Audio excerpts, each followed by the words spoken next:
My brother and sister, I want you to understand that one of the best things we can do in life is learn how to keep the major things major and the minor things minor. And the thing about major is not measurable, major is comparable. You can't measure major, you compare major. If somebody says, I want you to go get something major, there is no size for major. You have to find out what their idea of major is in comparison to something else.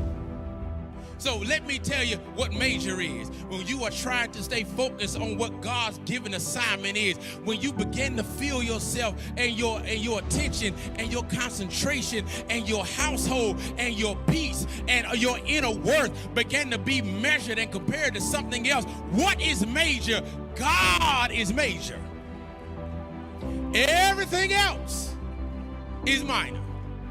So when you begin to measure what you should give thought and credence to, the things that keep you up at night, the things that make you worry, the things that make you want to give up, all of them are minor because they are minor in comparison to God. Because God is major and everything else has to be smaller because ain't no God like the God we have.